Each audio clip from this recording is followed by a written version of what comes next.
Most people don't know this. Coca Cola didn't start as a soda. In 1886, a Civil War veteran and pharmacist created it as a medicinal tonic. It was meant to relieve pain, fatigue, and nerves. The syrup was sold at a pharmacy, mixed with water at first. Then one day it was mixed with carbonated water instead. People liked it. They came back. Not for medicine, but for the feeling. What began as a remedy became a ritual. A drink meant to heal quietly became something Americans shared openly. Coca Cola wasn't built to refresh the world. It was built to solve a problem. And it stayed because it worked. Most people don't know this. Remington didn't start as a weapons empire. It started with a barrel.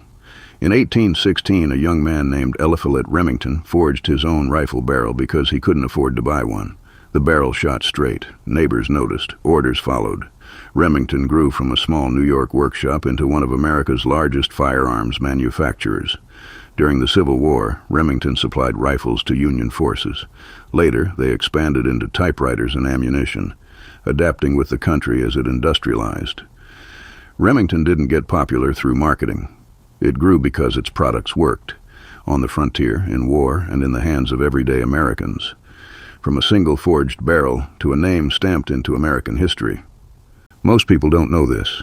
Red Wing boots began in 1905 in Red Wing, Minnesota. It was built for labor. Miners needed boots that would not split underground. Farmers needed leather that could handle mud and frost. Railroad workers needed soles that gripped steel and cinder. Cheap boots failed fast.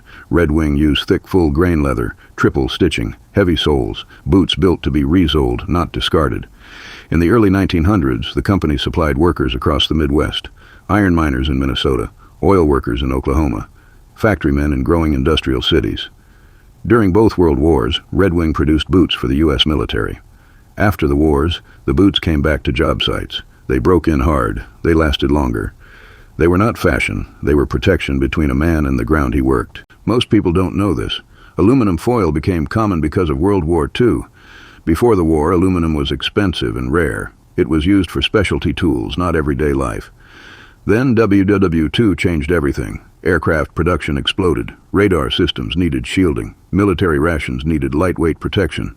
Factories scaled fast. Refineries ran non-stop. And thin sheets of aluminum became essential, strong, corrosion-resistant, and incredibly light. It was used to protect food, shield equipment, and even interfere with enemy radar. When the war ended, production didn't stop. The factories were already built. The process was perfected. So aluminum foil followed the war home, into kitchens, workshops, and daily life, a wartime material we still use every day.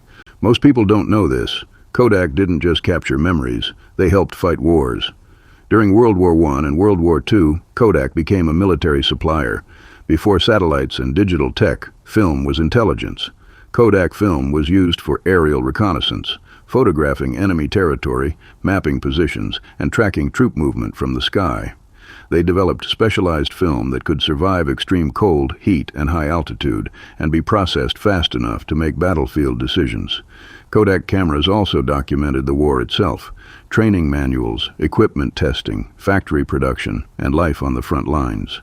Kodak didn't fight with weapons, they fought with information, because in modern war, whoever controls the image controls what's known. Most people don't know this. Carhartt wasn't built for fashion, it was built for workers. In 1889, Carhartt started making durable work clothes for railroad laborers. The jobs were brutal, clothes tore fast, and workers needed gear that could survive long hours, weather, and steel. Carhartt listened to them. They reinforced seams, used heavy canvas, and built clothes meant to last, not look good. Railroad workers wore it, then factory workers, then farmers, mechanics, and builders across the country. Carhartt didn't spread through ads. It spread job site to job site. Decades later, the same toughness caught the attention of skaters, artists, and street culture, but the work came first. Carhartt didn't get popular by chasing trends. It got popular by earning trust. Most people don't know this. Dog tags weren't always standard. Before modern wars, fallen soldiers were often unidentified. Families never knew for sure what happened.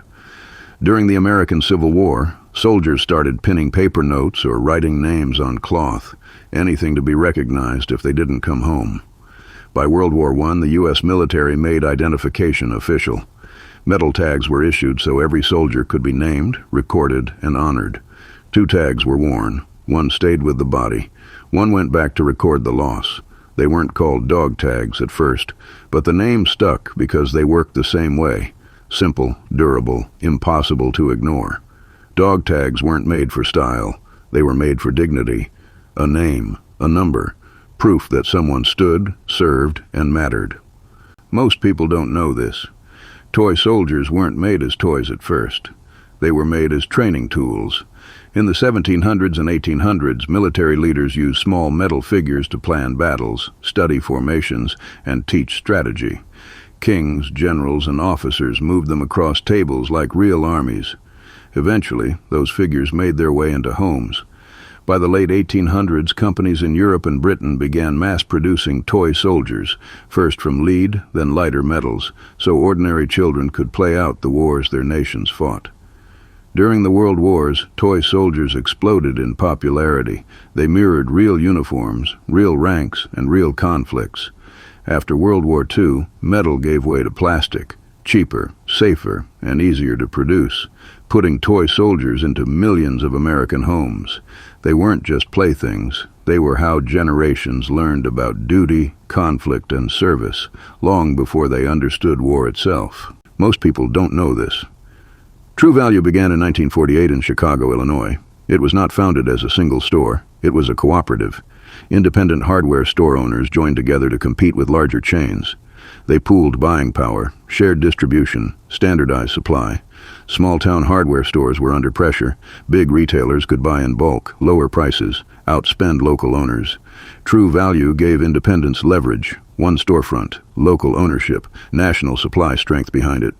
For working families, that meant the hardware store stayed downtown, not replaced, not absorbed. You could walk in and speak to the owner, get advice, find the exact bolt or hinge you needed. It was not corporate expansion. It was collective defense. Most people don't know this. Pillsbury wasn't born in a kitchen. It was born in a mill. In 1869, Charles Pillsbury invested in a Minneapolis flour mill powered by the rushing water of St. Anthony Falls.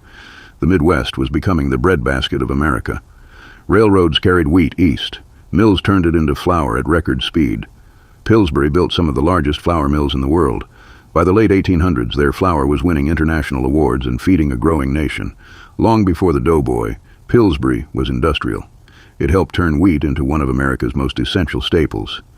From the river mills of Minnesota to kitchens across the country, Pillsbury helped build how America eats. Most people don't know this. Coleman didn't start with camping gear. It started with light. In 1900, William Coffin Coleman began selling gasoline-powered pressure lamps in Oklahoma. At a time when much of rural America had no electricity, these lamps burned brighter and more reliably than oil lanterns. He installed them in stores and only charged customers if they were satisfied. They were. Coleman lamps began lighting farms, small towns, and job sites across the country. During World War I and II, Coleman provided portable lighting for American troops. After the wars, the company moved into stoves, coolers, and camping gear. Coleman didn't invent the outdoors. It made it accessible. From dark prairie nights to backyard campfires, Coleman helped light the way. Some inventions changed history loudly. Others did it quietly, on work boots, in toolboxes, on kitchen tables. This is the archive of the quiet ones. The full collectible archive is linked in the bio.